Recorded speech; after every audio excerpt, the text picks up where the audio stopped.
Dar uma passada no nosso site para a gente trazer atualizações sobre a Coreia do Sul. Um destaque importante da tarde de hoje aqui no Brasil, já no fim da noite na Coreia do Sul. O presidente da Coreia do Sul recuou, cancelou a lei marcial depois de pressão forte. Veja aí imagens que são de redes sociais e que também vêm de agências internacionais. O presidente da Coreia do Sul, Yoon Suk-yeol, foi derrotado na tentativa de amordaçar a oposição com um decreto de lei marcial que pegou de surpresa o país asiático nesta terça-feira, jogando uma das nações mais ricas do planeta numa crise grave, cerca de 2 horas depois do surpreendente anúncio. Você está vendo aí ele fazendo o anúncio em rede de TV e também a mobilização do Exército, que suspendeu liberdades civis e invadiu o prédio da Assembleia Nacional. Deputados de oposição comandaram uma reação legislativa, com uma votação unânime de 190 parlamentares. Nenhum deles do governo, a oposição, derrubou o decreto conforme permite a Constituição do país. Passadas mais de 3 horas, Yoon cedeu e suspendeu a medida. Eram 4h30 da manhã, já pelo horário local, às 4h30 da tarde, agora há pouco pelo horário de Brasília. Ele disse que o comando da lei marcial recuou e que vai se reunir com seu gabinete para oficializar a decisão. Os militares já haviam deixado o parlamento, onde já haviam protagonizado embates com assessores munidos de extintores de incêndio, extintores aí, no fim da noite de terça, invadindo salas, quebrando janelas. Uma multidão, estimada em milhares de pessoas, enfrentou as temperaturas de 0 grau para protestar contra Yoon e pedir a prisão do presidente. A pressão veio de dentro e de fora, tanto do partido do próprio presidente, quanto os Estados Unidos também, o principal aliado de Seul, que pediram que ele acatasse a lei. A crise teve um desfecho rápido, mas ficou incerto o futuro, a relação de Yoon com a oposição e com a sociedade também. A Confederação dos Sindicatos da Coreia, a mais poderosa entidade de trabalhadores do país, convocou uma greve geral para pedir a renúncia do presidente. Bom, vamos falar sobre esse assunto. Thales Faria e Ricardo Couto estão comigo. A gente vai conversar agora com o professor Alexandre Orreara, coordenador do curso de Relações Internacionais da ISPM, especialista na região, na Ásia. Uma ótima tarde aos três, bem-vindos. Professor, qual que era o panorama? Já vinha sendo especulada a possibilidade do presidente sul-coreano se movimentar nessa direção?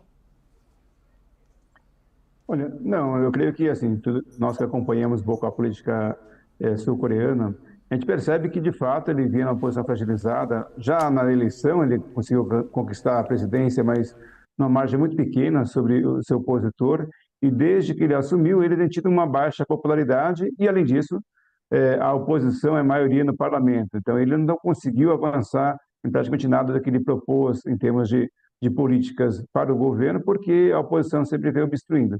Então, nesse momento que a gente percebe assim, que ele vinha fragilizado, com baixa popularidade, mas a Coreia do Sul é uma democracia, tem tido aí continuamente renovação do seu parlamento, dos presidentes, os processos vêm acontecendo.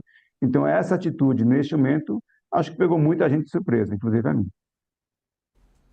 Thales, boa tarde. Olha, se pegou o senhor, bom dia, boa tarde, Diego, boa tarde, Couto, boa tarde, professor. Se pegou o senhor imagina a gente, né? Agora, a questão é o seguinte, professor, lá como aqui, ao que parece, os Estados Unidos teve um papel fundamental para impedir o golpe, né? Os Estados Unidos se declarou contrário, né?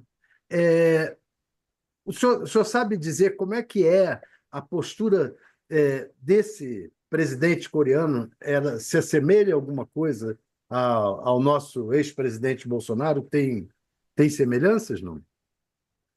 Olha, não, eu diria que ele não tem o mesmo perfil. Assim. O que nós temos, assim, ele também é conservador, ele chegou ao poder, né, ele da área da justiça, e ele chegou ao poder combatendo a corrupção. Então, ele tem ali uma popularidade que propiciou a ele a condição de ser presidente, mas ele não vinha dando demonstrações de que teria uma atitude como essa que aconteceu. Mas aí, voltando agora um pouco para as relações internacionais, eu vejo que talvez a vitória do presidente Trump tenha aí incentivado ou dado algumas ideias adicionais para ele neste momento. Até porque ele tem uma das bases para a lei marcial foi que ele estava estabelecendo essa lei, baixando essa lei por causa das ameaças da Coreia do Norte e de alguns políticos que, segundo o seu argumento, estavam se alinhando ou estavam alinhados à Coreia do Norte e isso ameaçava a democracia sul-coreana. Quer Professor, dizer, é mais dentro de um movimento internacional de classificar opositores como comunistas, né? É essa semelhança que tem. Sim, até porque assim, hoje nós temos na Coreia do Norte, não podemos dizer que seja exatamente um comunismo, né? Tem um poder centralizado, É. nós temos muitas situações, mas assim, o Marx estaria com certeza se remexendo no túmulo, porque aquilo não é o marxismo Claro. nem o comunismo que ele imaginava. Mas o presidente classificava os opositores como comunistas. Exatamente. Assim, por mais que seja uma oposição, e a oposição realmente tem criticado, tem feito uma oposição forte ao presidente Yoon, não dá para imaginar que os políticos sul-coreanos iriam se alinhar com a Coreia do Norte. Assim, não faz sentido isso. professor, em tudo o que aconteceu lá na Coreia, que surpreendeu o mundo, parece o que se preparou para fazer aqui no Brasil. A diferença é que lá foi, de repente, um raio de céu azul, né? E aqui se tentou a mesma coisa por vários anos, né? A tentativa de golpe de Estado, no fundo, é isso, né? O que não deu certo lá? Ele não tem mais apoio nenhum, nem no parlamento, nem na população. E o que pode acontecer daqui para frente? Como é que ele tem condições de se manter no poder? Uma coisa que chama atenção, e aí puxando para outros exemplos, alguns equívocos, para dizer assim, né, de cálculo de alguns políticos na hora de tomar algumas decisões, né?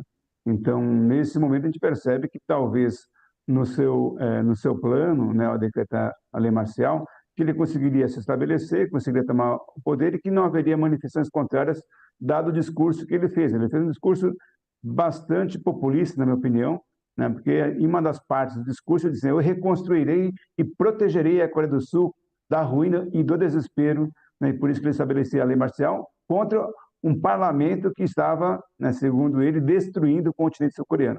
Então, assim, logicamente um discurso palavreado que poderia, na percepção dele, atrair a população, mas o que a gente viu foi o contrário, né? A população saiu às ruas contra a lei marcial. Então, o que eu percebo é assim, o que deu errado é que assim, a população não apoiou e não vem apoiando já há bom tempo, mas um fator importante, na minha opinião, são as instituições. Seja no Brasil, seja na Coreia do Sul, o que faz diferença, e o que fez e faz diferença é ter instituições fortes, democráticas, que defendam, de fato, o domínio da lei.